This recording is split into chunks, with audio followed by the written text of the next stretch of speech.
সুপ্রভাত, good morning. আজকে যেটা গত দুদিন ধরে দেখছেন, এইবার এই ভিডিওতে কিন্তু আমরা সত্যি দাদা বৌদির হোটেলে যাচ্ছি। তো এখান থেকে ব্যারাকপুর কাছেই, জাস্ট এটা ওই কল্যাণী এক্সপ্রেসওয়ে রাইট হ্যান্ড সাইডে ব্যারাকপুরে যাব। একটা ফ্লাইওভার থেকে নেবেই ওইখানেই ওই ব্যারাকপুর স্টেশনের ঠিক সামনেই। আচ্ছা, ওখানে কিছু এই গাড়ির আপনার ড্যাশ ক্যাম ভিডিও ছাড়াও কিছু ভিডিও তুলেছিলাম ওখান থেকে গাড়ি থেকে নেমে। তো কয়েকটা জিনিস জিজ্ঞেস করারই ছিল র্যাদার, যারা গেছেন দাদা বৌদির হোটেলে। আমিও গিয়েছিলাম আগে, কিন্তু এই টেকঅ্যাওয়ে নিয়েছিলাম, কিন্তু একটু কনফিউশন আছে। অ্যাকচুয়ালি ওইখানে দুটো আউটলেট আছে। একটা দাদা বৌদি, যেটা দাদা বৌদি হোটেল দেখেছি, ওখানে কিন্তু ভিড়টা বেশি। আরেকটা রাস্তার ওই পারে মানে অন্য একটা রাস্তায়, ওই সোজা রাস্তায় গিয়ে স্টেশনের সামনে যে রাস্তাটা আছে স্টেশন বরাবর, ওইখানে আরেকটা দাদা বৌদি আছে, ওইটার নাম দাদা বৌদি রেস্টুরেন্ট। তো ওখান থেকে আগেও নিয়েছি, তো আজকেও ওখানেই ঢুকলাম দাদা বৌদি রেস্টুরেন্টে। অ্যাকচুয়ালি ওখানেও লাইন থাকে, কম্পেয়ার টু দাদা বৌদি হোটেল এখানের লাইনটা অনেকটাই কম। আর দাদা বৌদি হোটেলে যেমন লাইন, সেইটাই মোস্ট প্রবলি হয়তো পুরনো এস্টাবলিশমেন্ট। আর যেটা বুঝলাম, মোটামুটি 8 ঘন্টা 40 মিনিট লাইন দিয়েই ঢুকতে হয়, স্পেশালি কোনো অকেশনস থাকলে, যেমন আজকে ছুটির দিন হলে তো বেশ লম্বা লাইন পড়ে। আর দ্বিতীয়ত আপনার দাদা বৌদি রেস্টুরেন্টে আমরা গেছিলাম, ওখানে তো বললো ওই হোটেলেরই এটা একটা চেন, কিন্তু এত পাশাপাশি সামনে দুটো আউটলেট থাকাটাও একটু অবাকই করে। আর দাদা বৌদি হোটেলে ওই বাইরে যারা দাঁড়িয়েছিলেন তাদের জিজ্ঞেস করাতে যে ওই হোটেলটা আপনাদেরই পার্ট নাকি, তারা কিছুই বলতে চাইলেন না। তো যাই হোক, আমরা দাদা বৌদি রেস্টুরেন্টেই গেলাম, কিন্তু পরের বার দাদা বৌদি হোটেলেই যাব, এটাই প্ল্যান। কিন্তু দাদা বৌদি রেস্টুরেন্টেও খাবার কেমন ছিল সেটা চলুন গিয়ে বলছি।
আচ্ছা, এইটা কল্যাণী এক্সপ্রেসওয়ের উপর ব্যারাকপুর এই মোড়।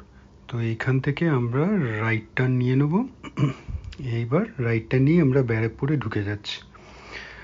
তো এইখানে কিছুটাই আপনার মার্কেটের মধ্যে দিয়ে যাওয়ার পরে একটা ফ্লাইওভার পড়ে, ওই ফ্লাইওভার থেকে নেমেই রাইট সাইডে একটা ইউটার্ন নিয়ে আপনার সার্ভিস লেন দিয়ে আমরা ব্যারাকপুরের মধ্যে ঢুকে যাব। তো এটাই হলো রাস্তা। এখান থেকে আর মিনিট 5 হয়তো লাগবে।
এখানেই যেমন বলছিলাম, আগে দুবার এসেছিলাম, আপনার টেক অ্যাওয়ে নিয়েছিলাম, তাই জন্য গাড়ি রাখার প্রয়োজন হয়নি। তো এবার যেহেতু বসে খাবো, তাই জন্য গাড়িটা তো রাস্তার উপরে এখানে পার্কিং মোস্ট প্রবাবলি নেই, তো জানতাম না এক্স্যাক্টলি কোথায়। তো আমরা ওই দাদা বৌদি রেস্টুরেন্টে গেছিলাম, তো ওখান থেকেই বলে দিল যে আপনি আবার গাড়িটা নিয়ে যেই সাইড দিয়ে ঢুকলাম ওই সাইড দিয়েই যেতে বললো।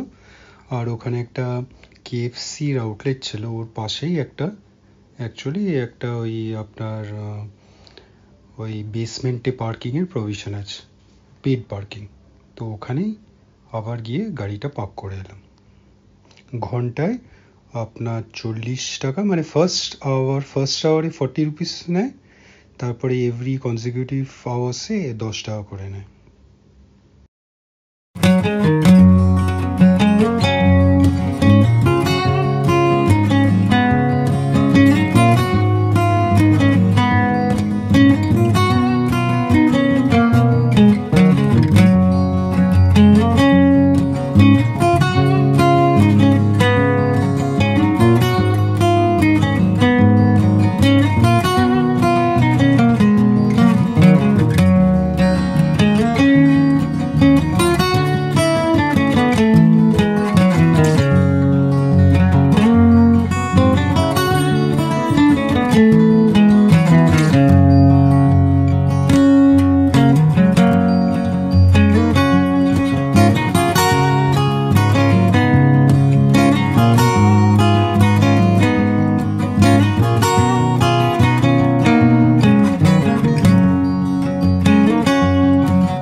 আচ্ছা, এটা হলো একটা ওই মোড়, যেখানে বাঁ হাতে আপনার ব্যারাকপুর রেলওয়ে স্টেশনটা আছে, আর এটা টার্ন নিয়ে লেফট হ্যান্ড সাইডে দাদা বৌদি রেস্টুরেন্ট।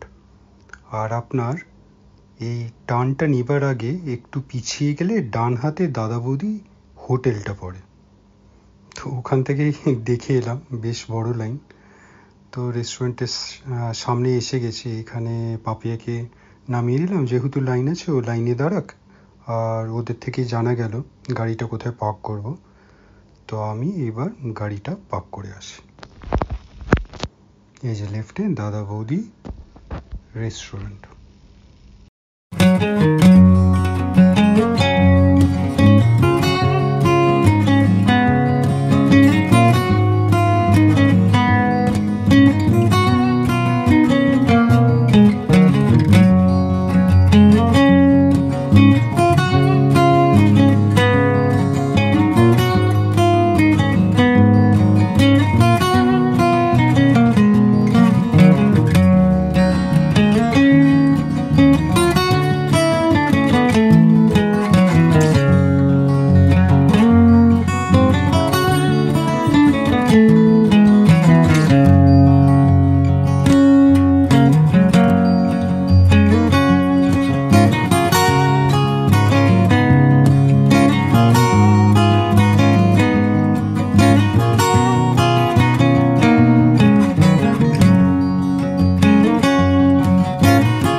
আচ্ছা, এই পার্কিংয়ে এসে গেছি কেএফসির লেফট হ্যান্ড সাইডে কেএফসির আউটলেটটা, এর পাশেই ঠিক পাশে আপনার একটা বেসমেন্ট পার্কিং আছে।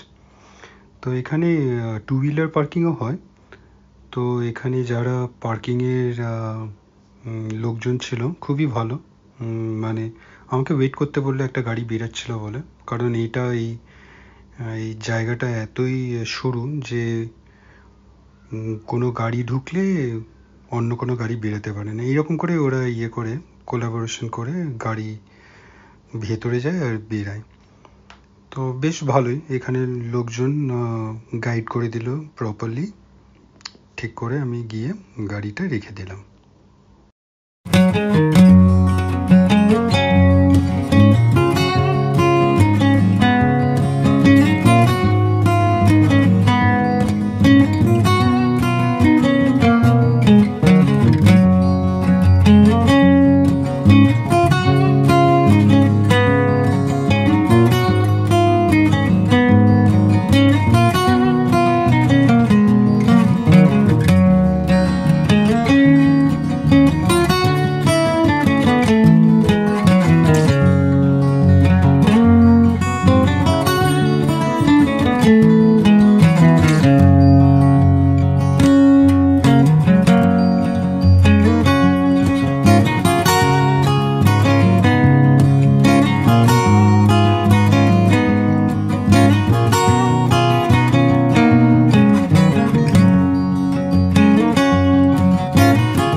আচ্ছা, এইখানে পার্কিং কিন্তু বেসমেন্টে লিমিটেড।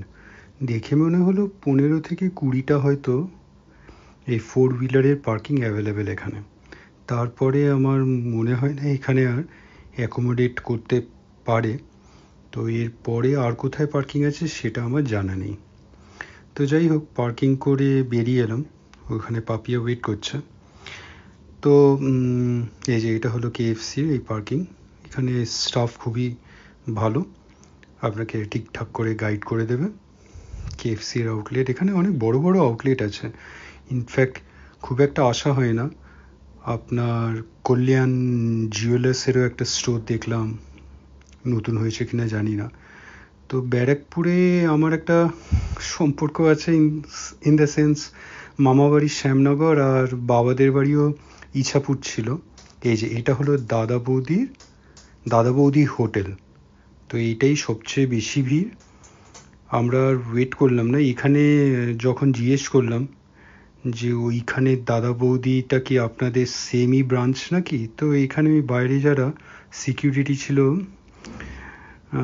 একজন মহিলা সিকিউরিটি ছিল, বলতে চাইলেন না, খালি হাসলেন, জানি না। কিন্তু ওইখানে দাদা বৌদি রেস্টুরেন্টে আবার বললো এনাদেরই ব্রাঞ্চ। দেখছেন বড় একটা লাইন, আজকে ছুটির দিনে তো এই লাইনটা বাড়তে থাকে। তো যাই হোক, নেক্সট দিন ওইখানেই যাব।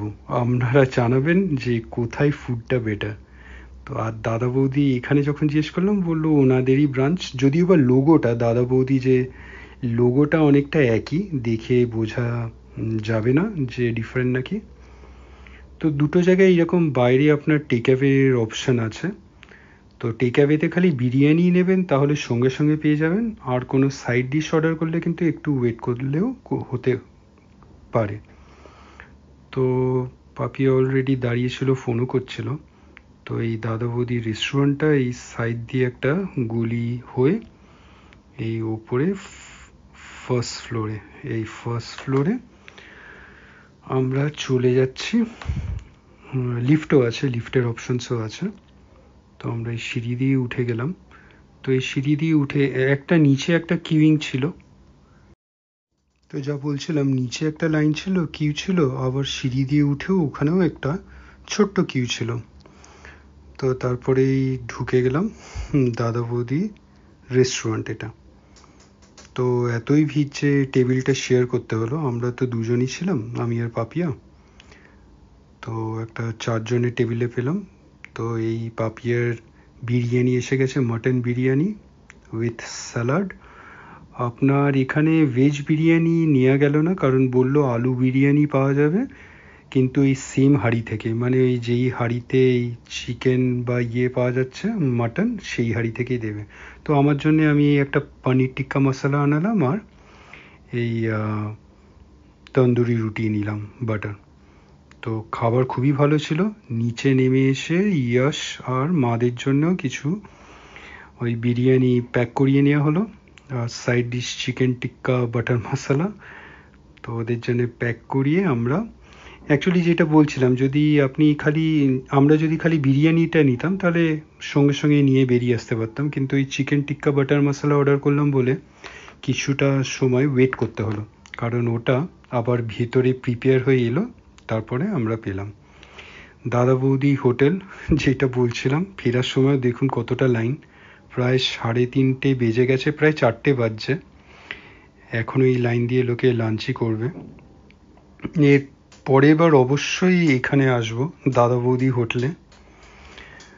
তো যাই হোক, এইবার গাড়িটা নেওয়া হলো, 4টে বেজে গেছে, গাড়ি নিয়ে এবার কল্যাণী এক্সপ্রেসওয়ে ধরে বাড়ি। আচ্ছা, তখন যা বলছিলাম, বলতে বলতে আর বলা হলো না।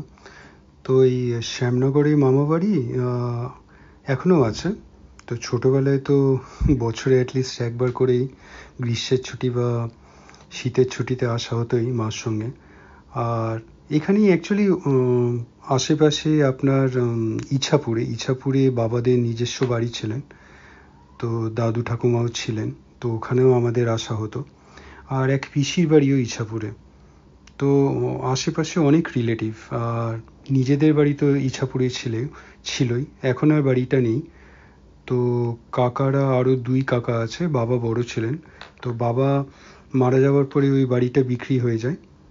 তো আর দুই কাকা এই ইছাপুরে নিজেদের ফ্ল্যাট করে নিয়েছিলেন। তো এখনো আসা হয় মাঝে মাঝে, দিদিরা আছে। তো আজকে আর সেখানে যাওয়া হবে না। তো এখানেই আমাদের লাঞ্চ হয়ে গেল। বেশ খাবারটা ভালো ছিল। তো দাদা বৌদি রেস্টুরেন্টে, পাপিয়া তো খুব ভালো ফিডব্যাক, বিরিয়ানি নাকি ওর আরসালানের মতনই কি তার থেকেও বেটার লেগেছে, ওর খুব পছন্দ হয়েছে। তাহলে ভাবছি দাদা বৌদি হোটেলে কি ইচ্ছেকেও ভালো হবে? অবশ্যই জানাবেন। সেই বেসিসে আমরা অবশ্যই আরেকবার ট্রাই করব এখানে আসার আর এখানে বিরিয়ানি খাওয়ার। আর কম্পারেটিভলি প্রাইসটাও অনেকটাই কম, মানে কম্পেয়ার টু আরসালান যেটা কলকাতায় আউটলেটসে পাওয়া যায় বিরিয়ানির রেটস। তো এখানে যদি টেক অ্যাওয়ে করেন, টেক অ্যাওয়েতে রেটসটা আরও একটু কমে যায়, মানে 20-30 টাকা আরও কম। যে আমরা ডাইন করলাম, ভেতরে যে খেলাম, ওখান থেকেও রেটটা আরও কম। যদি আপনার, আমি বুঝতে পারি না তাহলে এত লম্বা লাইন দিয়ে, 1 ঘন্টা লাইন দিয়ে খাবার মানেটা কি? যদি টেক অ্যাওয়েটা এত জলদি পেয়ে যাওয়া যায়, তাহলে আবার কম দামেও, তাহলে টেক অ্যাওয়ে নেওয়াটা প্রবলেম কি? হয়তো আমাদের মতন মানে ফটো নেওয়াটা হয়তো হবে না যদি না রেস্টুরেন্টে যাওয়া হয়। অবশ্যই একবার তো সত্যি রেস্টুরেন্টেতে গিয়ে ভেতরটা দেখাটা সত্যিই দরকার, কেমন রেস্টুরেন্টটা। আর অনেক খাবার, খালি বিরিয়ানিটা নয়, অনেক খাবার স্টার্টার্স, সেইগুলো অবশ্য প্যাকড, নিয়ে যেতে যেতে ঠান্ডা হয়ে যায়, খুব একটা টেস্টিও হয় না।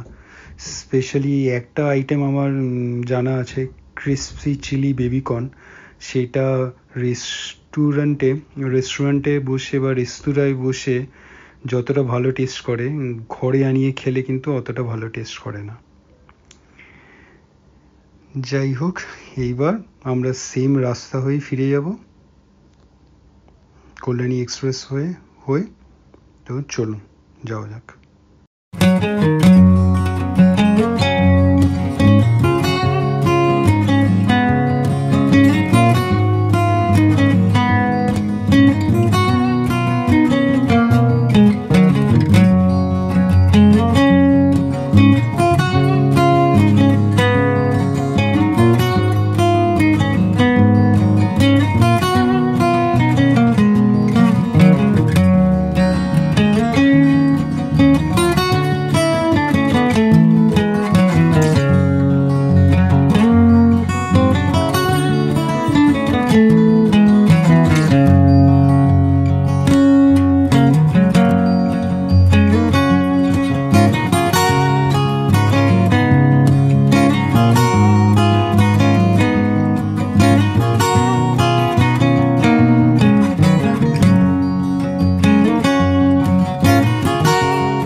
এই হাইওয়েটা কিন্তু বড্ড সুন্দর, বেশ মানে 4 লেন রাস্তা। আপনার এখন অনেকগুলো ফ্লাইওভারই ফাংশনাল হয়ে গেছে, কিন্তু ডাইভারশনও অনেক আছে, কারণ এখনও রাস্তার কাজ পুরোপুরি সম্পূর্ণ শেষ হয়নি। কিন্তু আপনার যখন হয়ে যাবে আমার মনে হয় এটা এখান থেকে মানে যাওয়াটা খুবই কম সময়ে হয়ে যাবে। মানে অবশ্য টোলও থাকবে, টোল প্লাজা দেখছিলাম, একটা চোখে পড়েছিল যখন ওই নার্সারিটা ঠিক আগেটায়, হয়তো আরও টোলও থাকবে। কিন্তু সত্যি একটা খুব সুন্দর রাস্তা হবে এটা, হয়তো কানেক্টিং টু ওই শিলিগুড়ির এইটাও, যেটা NH-12 আর এইটা মনে হয় আরেকটা আলাদা রাস্তা হবে, যেটা কানেক্টেড তো হবেই। তো শিলিগুড়ি যাওয়ার জন্য এটাও একটা খুবই ভালো, মানে আমরা আমরা পরবর্তীকালে ড্রাইভ করে নর্থ বেঙ্গল যাওয়াটা খুবই সহজ আর কম সময়ে হয়ে যাবে, খুব ভালো হচ্ছে।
আমরা বিরাটি প্রায় পৌঁছাবো, এসেই গেছি। তো এই সামনে থেকে আমরা একটা লেফট টার্ন নেবো। তো অ্যাকচুয়ালি এইটাই শর্টকাট, নয়তো একদম রাস্তাটা সোজাই চলে যাচ্ছে, যেটা কল্যাণী হাইওয়ে এক্সপ্রেসওয়েটা এন্ড হয়, সেইটা গিয়ে আপনার রাস্তাটা পড়ে এমবি রোডে। তো তার আগেই অ্যাকচুয়ালি এমবি রোড থেকে আমাদের বিরাটি মোড় লেফটে যায়, ওই সাইডেই যেতে হয় লেফটে। কিন্তু ওখান দিয়ে গেলে আবার একটা জায়গায় ক্রসিং আছে, যেখানে ওই বেলঘড়ি এক্সপ্রেসওয়ে গাড়িগুলো টার্ন নেয়, ওখানটা অনেকটা সময় ওয়েট করতে হয়। তো ওই মোড়টার আগেই এখানে লেফট হ্যান্ড সাইডে এই যে এই টার্নটা নেবো, এই লেফটে টার্নটা নিয়ে আমরা এই রাস্তাটা সোজা, অ্যাকচুয়ালি একটু শর্টকাট পড়ে, সোজা চলে যায় আপনার বিরাটি ওই নিমতা পাঠানপুর মোড় বলে, ওই পাঠানপুর হয়ে রাস্তাটা সোজা চলে যাবে আপনার বিরাটির ওই বিগ বাজারটা পড়বে লেফটে, তারপরে ওই ফ্লাইওভারটা, স্টেশনের যে ফ্লাইওভার আছে বিরাটি স্টেশনে, ওই ফ্লাইওভার দিয়ে আমরা ওই পারে গিয়ে এমবি রোডে গিয়ে ওই সাইডেই অ্যাকচুয়ালি টুয়ার্ডস যশোর রোড আমাদের ফ্ল্যাটটা, খুব নিয়ার টু যশোর রোড। তো আমরা এই করে এই শর্টকাটটাই নিলাম।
আশা করি এই রাস্তাগুলো সবাই চেনেন, আমি বলছি হয়তো বিরক্তও হচ্ছেন, কিন্তু যাদের জানা নেই বা যারা বিরাটিতে থাকেন না, তাদের একটা ইনসাইট দেয়া বিরাটির কোন রাস্তা কোথায় যায়।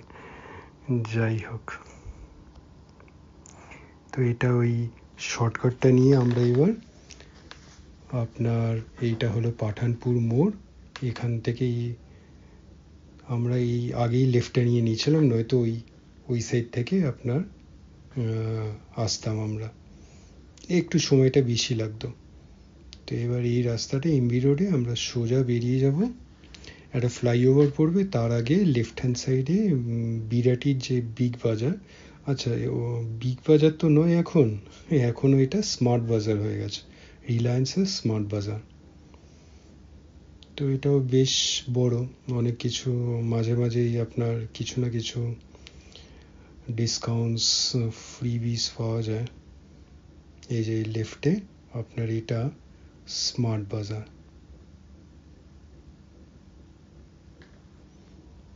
আর এইবার একটা সোজা চলে যাব আপনার একটা ফ্লাইওভারটা আপনার বিরাটি স্টেশনটার উপরে, জাস্ট এটা বিরাটি স্টেশনটা বাইপাস করছে আপনার এই ফ্লাইওভার দিয়ে।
আমাকে কিন্তু অনেকেই কমেন্টস করেছিলেন যে বিরাটি কমিউনিকেশন কেমন। এইটা বলে রাখি, বিরাটি কমিউনিকেশন কিন্তু খুব ভালো। মানে অ্যাটলিস্ট আমি যাই 10 বছর হলো, প্রায় 10-12 বছর আছি বিরাটিতে। তো এখানের আপনার বাস স্ট্যান্ড বলুন, রেলওয়ে স্টেশন বলুন, তারপরে আপনার এয়ারপোর্ট বলুন, তারপরে আপনার মেট্রো স্টেশনও আশা করি কিছুদিনের মধ্যেই হয়ে যাবে। তো সব মিলিয়ে বেশ ভালো কমিউনিকেশনস। মানে আপনি শিয়ালদা স্টেশনে যাবেন কি হাওড়া স্টেশনে, মানে ভালো bus connectivity as well as train connectivity. Birati station থেকে আপনার শিয়ালদা আধ ঘন্টা কি তার কমেই যাওয়া যায়। 3টে স্টেশন মোস্ট প্রবলি, এখান থেকে দুর্গানগর, তারপরে আপনার দমদম ক্যান্টনমেন্ট, দমদম। আর তারপরে মানে শিয়ালদে যেতে হলে দমদম তো যাওয়া হয় ওই মেট্রো ধরার জন্যে। আর যদি তারপরে শিয়ালদা যান তাহলে দমদমের পরে মোস্ট প্রবলি বিধাননগর, আর তারপরেই শিয়ালদা। আশা করি ঠিক বললাম, ভুল হলে বলবেন। আচ্ছা, এই সাইড থেকে এইটা হলো কলাবাগান মোড়, এমবি রোড। এখান থেকেও আমাদের পার্বতী গার্ডেন ঢোকা যায়। এই রাইট টার্নটা নিয়ে নিলাম, এখান থেকে এই গলিটা আমাদের সোজা চলে যায় পার্বতী গার্ডেনে। তো এই পার্বতী গার্ডেনে অ্যাকচুয়ালি দুটো ওয়ে আছে। একটা তো এই সাইড দিয়ে বেরানোর আছে, আমরা এমবি রোডে উঠতে পারি, আর তারপরে ডান দিকে গিয়ে বিরাটি মোড় যাওয়া যায়। আর একটা উপায় হলো ওই সাইড থেকে ওই শরৎ কলোনি, বিরাটি মোড়ের আগের স্টপেজটা হলো শরৎ কলোনি, ওই সাইড থেকে আরেকটা গেট দিয়ে, যেটা আগের কয়েকটা আমার ওই ড্যাশ ক্যাম ভিডিওতেই পেয়ে যাবেন, যেখানে ওই রাস্তা দিয়ে আমি যাওয়া আসা করি। তো শরৎ কলোনি ওঠা যায়, যেটা উঠে যশোর রোডে। আরেকটা অপশান আছে, এই পেছন দিয়ে আরেকটা রাস্তা আছে, সেই রাস্তাটা ওঠে গিয়ে, সেটা সবচেয়ে শর্টেস্ট ডিস্টেন্স আমাদের পার্বতী গার্ডেন থেকে। তো সেইটা চলে যায় আপনার বেলঘরিয়া এক্সপ্রেসওয়ে। তো এই বেলঘরিয়া এক্সপ্রেসওয়ে মানে বিরাটি, যেখানে আমাদের কমপ্লেক্সটা পার্বতী গার্ডেন, তো 3টে রোডে আমরা উঠতে পারি। একটা বেলঘরিয়া এক্সপ্রেসওয়ে, একটা হলো যশোর রোড, আর একটা হলো এমবি রোড। 3টের অপশনই আমরা পেয়ে যাই। তো বলতে পারেন স্ট্র্যাটেজিক্যালি লোকেটেড, মানে ভালোই। বেশ এই পাড়াটাও বেশ ভালো, শান্ত, আর বেশ বুঝতেই পারছেন 10 বছর হয়ে গেল আছি যখন, নিশ্চয়ই ভালোই আছে। আচ্ছা, এই কয়েকদিনের ভিডিও, এই 2-3 দিনের ভিডিও কেমন লাগলো অবশ্যই জানাবেন। কমেন্টস থাকলে প্লিজ কমেন্টসে লিখে জানাবেন। আর এর পরে যদি যাওয়া হয়, এর ডিটেল ভিডিও তো অবশ্যই করব। আর নয়তো কি করে বুকিং করে যাবেন সেটাও আশা করি ওই ভিডিওটায় মেনশন করেছি। তারপরে ওই কল্যাণী এক্সপ্রেসওয়েতে নার্সারিও ফুল গাছ কেনা হয়েছিল, ফুল গাছ না মানে গাছ কেনা হয়েছিল। তারপরে দাদা বৌদি রেস্টুরেন্টেও খাওয়া হলো। 3টেই কাজ হয়ে গেল 3-4 ঘন্টার মধ্যেই। তো এইটাই অ্যাকচুয়ালি আমাদের পার্বতী গার্ডেনে মেন গেট বলা হয়। গেট 1, মেন গেট না, গেট 1 অ্যাকচুয়ালি। আর ওই সাইডে আরেকটা গেট 2 আছে, ওই গেট 2 দিয়ে বেরালেই আপনার ওই দুটো রোড, একটা হলো শরৎ কলোনি মোড়, আর একটা হলো আপনার বেলঘড়ি এক্সপ্রেসওয়ে। ওই গেট 2 দিয়ে বেরালে আমরা নিতে পারি। তো আজকে এখানেই রাখলাম, কেমন লাগলো অবশ্যই জানাবেন। ভালো থাকবেন।